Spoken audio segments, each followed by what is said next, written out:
Hi, Tony Sweet here. I placed an image up on Facebook last night of a single tree that's texturized, and it got quite a few hits. So I'm going to try to reproduce that here, and it may go in different directions. I don't know, but this is the basic process. Uh, as you can see, Image Blender is what I use. I'll click on that, and you see the two squares at the bottom. The first one, I'll go to my library, and I will select the tree, the original tree, which looks pretty barren. I believe it's like this. The good part about this is the negative space all around the image. That's great for assimilating or bringing in the texture so it looks clean and uncluttered. In the other box, we'll click and go to our library. Now, I did bring in via a transfer app all these textures from flypaper, and they reside here on my iPhone that I can use with iPhone images. Now, the one that I used for the Facebook post was somewhere around one of these, I believe, and I still kind of like that. But let me try something different. How about this? It may have been this one right here. Let's click on this. And it's going to put it in the second box to the right here. And that's the basic idea. See, there's our texture and there's our image. Now the trick is, if you go to the very top, you see a couple of repeating squares. That gives you blending modes like in Photoshop. And you can go through. There's our texture. We can try some different versions of it. Darken's kind of nice. Keep scrolling over.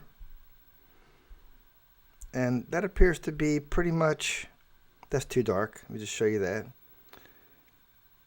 The tree's too dark. Everything else is kind of okay.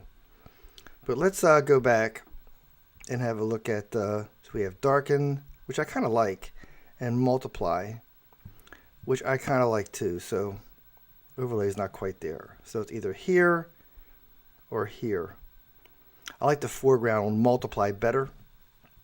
So we're going to just okay that out. Go to the camera roll. And then we'll bring it back in. That doesn't matter. And we'll go to Perfectly Clear, which is my second go-to app in most cases. And here's our latest image. And there it is. Brings in more detail. A little darker in the tree, but not bad. If we say fix dark, it's going to get crazy. Watch. Yeah, it's too much. It's too much. Original and that. We'll get rid of that.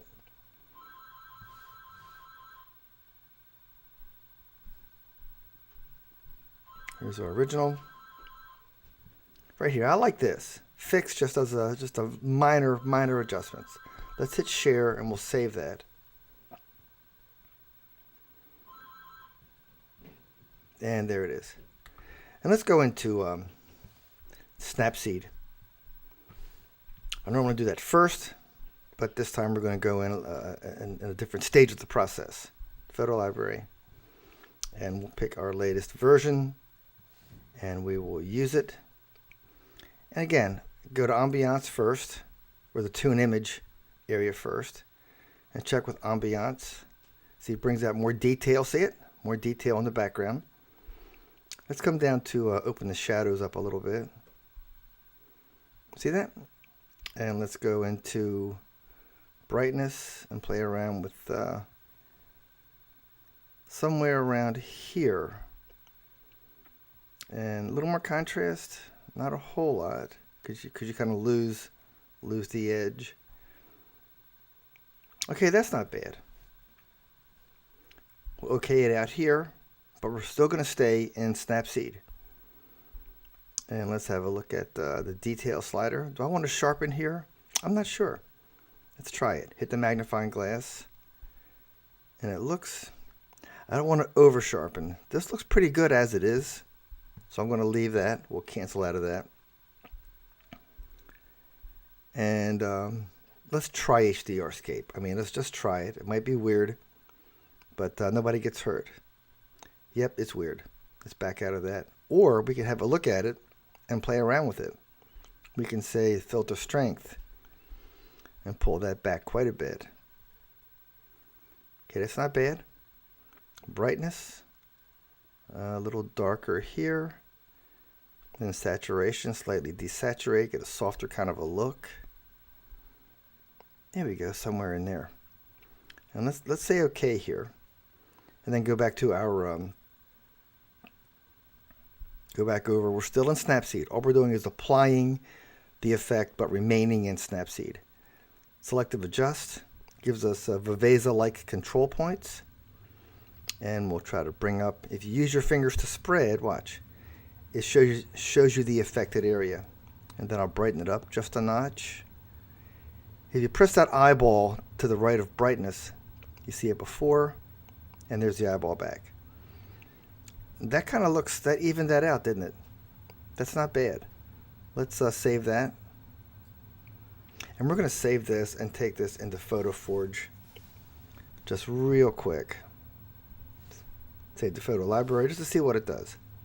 I think we're about done right now, but let's get out of here and go into Photo Forge. Again, for those who don't have it, I apologize. But it's one of, for those who have it, I'm sure it's one of our go-to apps. And we'll open what we just did. And we'll do our, now again it's sideways, sorry. But we'll do our sharpening, the Burkholder sharpening method, amount all the way up and radius just a touch like that. And then we're going to apply my most used textures. First was watercolor, and I'll pull that way back to almost a ghost of the effect. There we go. See, that's nothing. We want just a little bit. There we go. And again, you got to sharpen after you apply a texture, because it tends to soften the image. At this point, we'll just say, we'll just say sharpen and go up just a notch like that. Okay, not bad. Let's go back into the, let's have a look. I don't think it'll work, but let's try the oil paint filter. It's super warm, but we'll just pull that back and keep just, you see, that's none of it, and that's a little bit. That's not bad. And again, after you apply a texture, you need to go in and hit sharpen and just a touch. Looks pretty good. And then we'll say save. At this point, we'll look at it. Always save to your original resolution. Takes a second or two to save.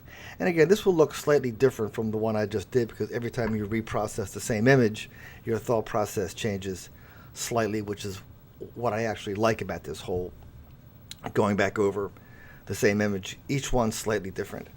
Okay, let's go into my photo folder.